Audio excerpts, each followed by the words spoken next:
नारायण नारायण जय श्री हरि हरि ओम तत्सत हरि ओम तत्सत। हर हर महादेव जय शिव शंकर।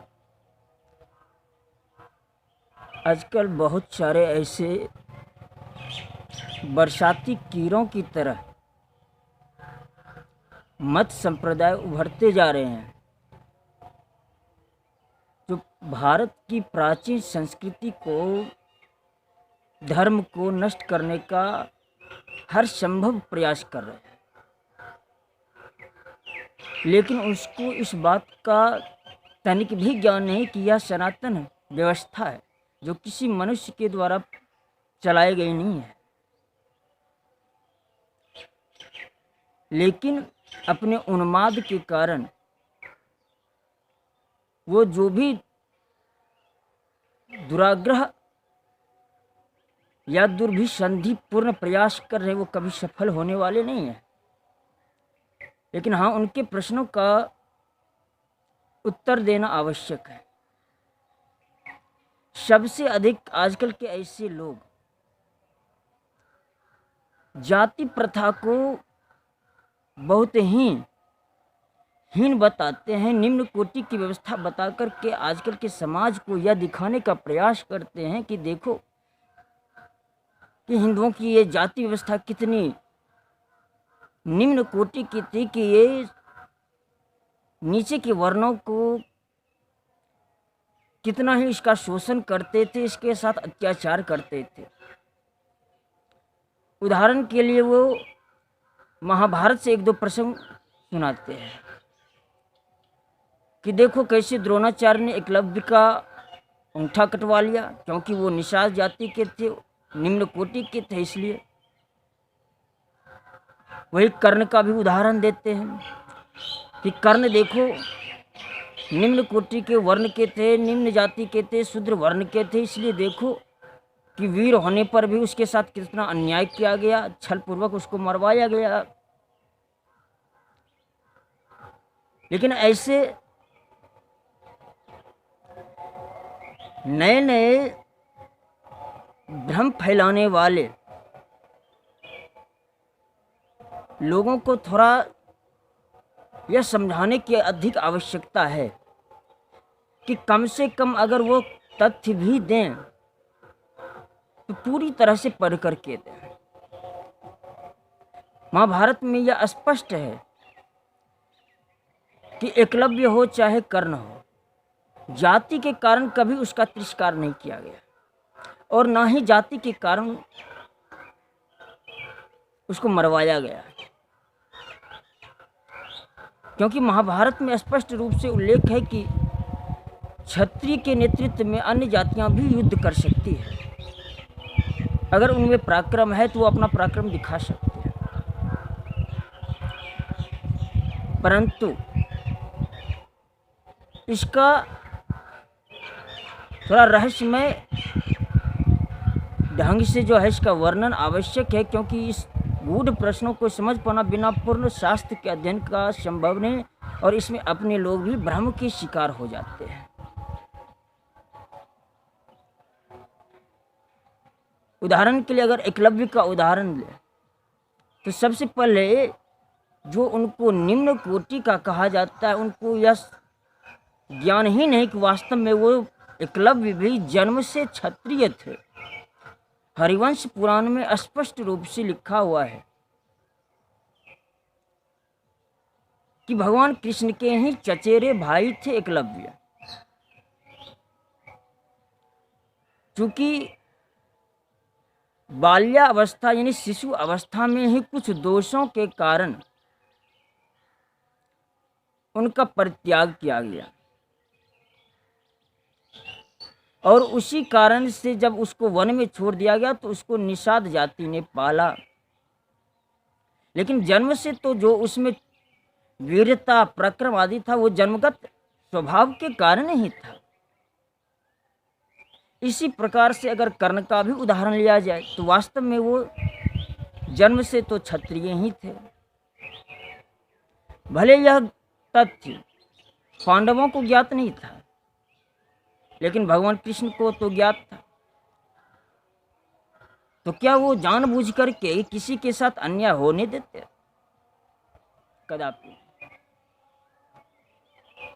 यहाँ सीधा सिद्धांत है, चाहे एकलव्य का अंगूठा कटवाने के पीछे का कारण हो, चाहे कर्ण को मरवाने का घटना हो, भगवान की प्रतिज्ञा है कि जो भी अधर्म के पक्ष से युद्ध करेगा वो मेरा वध्य है, चाहे वो कोई भी क्यों ना हो, किसी भी वर्ण के हो, किसी भी जाति के हो। क्योंकि एकलव्य का पालन पोषण करने वाले जो पिता थे हिरण्यधनु, वो जरासंध की ओर से युद्ध करते थे, उसके सेनापति थे। तो द्रोणाचार्य ने यह देख करके, चूंकि इसका पिता अधर्म के पक्ष से युद्ध कर रहा है, तो हाँ, यह सोच करके कि कहीं अधर्म बलवान ना हो जाए, क्योंकि द्रोणाचार्य भी काल का ज्ञान रखते थे, क्योंकि साक्षात भारद्वाज ऋषि के अंश थे। और यह सोच करके यह अधर्म के पक्ष से चूंकि यह युद्ध करने वाला है, उसका अंगूठा कटवाया। और द्रोणाचार्य ने तो सिर्फ अंगूठा ही कटवाया, भगवान श्री कृष्ण ने तो उसका वध किया। तो क्या यहाँ जाति का दोष माना जाएगा कि जाति के कारण? अगर जाति को कारण माना जाए, द्रोणाचार्य, भीष्म पितामह, अश्वत्थामा, कृपाचार्य, ये सब 3 ब्राह्मण थे, तीनों तो कौरव पक्ष से ही थे। तो ब्राह्मण होने के कारण क्या द्रोणाचार्य को छोड़ दिया गया? कदापि नहीं। तो इस रहस्य को नहीं समझने वाले जाति पर दोष लगाया करते। बिल्कुल यही बात कर्ण पर भी लागू होती है। संधि प्रस्ताव के अंत में जब संधि प्रस्ताव सफल नहीं हुआ, तो एकांत में भगवान कृष्ण ने कर्ण को यहाँ तक समझाया कि तुम पांडवों की ओर आकर के मिल जाओ, तुम कौनते हो, यानी कुंती पुत्र हो, मैं तुम्हें सम्राट का पद देता हूं। लेकिन कर्ण ने नहीं माना।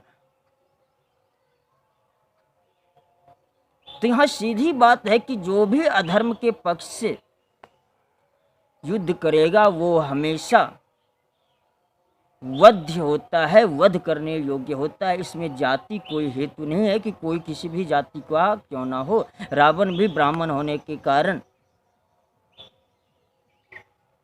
मारा गया या नहीं? उसी महाभारत में एक प्रसंग आता है, घटोत्कच, भीम का पुत्र, जो कि पांडवों की ओर से ही तो युद्ध कर रहा था। लेकिन कर्ण की शक्ति से जब उनका वध होता है तो सभी पांडव शोक मग्न हो जाते हैं। लेकिन भगवान श्री कृष्ण प्रसन्न होकर के नाचने लगते हैं। तो अर्जुन यह प्रश्न करते हैं कि इस समय हमारे पक्ष के योद्धा मारे गए, हमारे संबंधी मारे गए, हमारे जो पुत्र के समान थे, और यह शोक का अवसर है और आप हर्ष मना रहे, प्रसन्न हो रहे। तो हालांकि अर्जुन ने दोष नहीं दृष्टि से नहीं देखा, इतना तो ज्ञानी थे, समझ लिया कि इसमें कुछ न कुछ रहस्य की बात अवश्य है, क्योंकि भगवान श्री कृष्ण हमेशा हमारा हित चाहते हैं, हमारा अहित कभी कर नहीं सकते। तो प्रश्न क्या कि आप क्यों हर्ष मग्न हो रहे हैं इस शोक के भी अवस्था में? तो इसके 2 कारण बताए। पहले कि जो शक्तिवान इंद्र की दी हुई कर ने तुम्हारे लिए रखी थी वो विफल हो गया, इसलिए मैं प्रसन्न हूं। और दूसरा कारण, कदाचित यह नहीं भी मारा जाता घटोत्कच, तो इसका वध हमको अपने हाथों करना पड़ा। क्यों? क्योंकि ये ब्राह्मण द्रोही है, देवद्रोही है, यज्ञ का विध्वंसक है। तो जो भी धर्म का द्रोही होगा, देवद्रोही होगा, ब्राह्मण द्रोही होगा, यज्ञ का द्रोही होगा, यानी धर्म का नाश करने वाला होगा, चाहे वो कोई भी क्यों ना हो, वो वध के योग्य हो जाता है।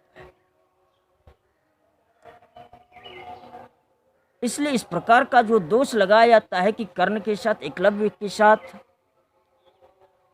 जाति के कारण अत्याचार हुआ, कितनी भ्रमपूर्ण पैदा समाज में आजकल ऐसे लोग करना चाहते हैं। बस सीधा इसका उत्तर इतना ही रखना चाहिए, क्योंकि वो अधर्म के पक्ष में था, इसलिए वो वध के योग्य हुए। जाति के कारण उसके साथ कोई अन्याय नहीं किया गया। ऐसे बहुत सारे योद्धा पांडव की ओर से भी थे जो निम्न कोटि के थे, वो भी तो मारे गए, और उच्च कोटि के भी थे, वो भी मारे गए। कौरव के भी तरफ से उच्च कोटि के, निम्न कोटि के वर्ण के जो भी थे, वो सब भी मारे गए। इससे यह कहाँ सिद्ध हो जाता है कि निम्न कोटि के यानी शूद्र वर्ण पर जो है अत्याचार किया जाता है। इसलिए ऐसे लोगों से बचने की आवश्यकता है और अपने शास्त्रों का यथावत पहले अध्ययन करना चाहिए, फिर उसके बाद जो है किसी की बात को सुने और उसका तर्कपूर्ण, विवेकपूर्ण स्थिति के रूप में उसका वो ग्रहण करना चाहिए। क्या ग्रहण करना चाहिए, क्या नहीं ग्रहण करना चाहिए, इसका विवेक होना चाहिए। इसके लिए शास्त्र का अध्ययन आवश्यक है, श्रवण मनन अति आवश्यक है। जय हिंद, वंदे मातरम।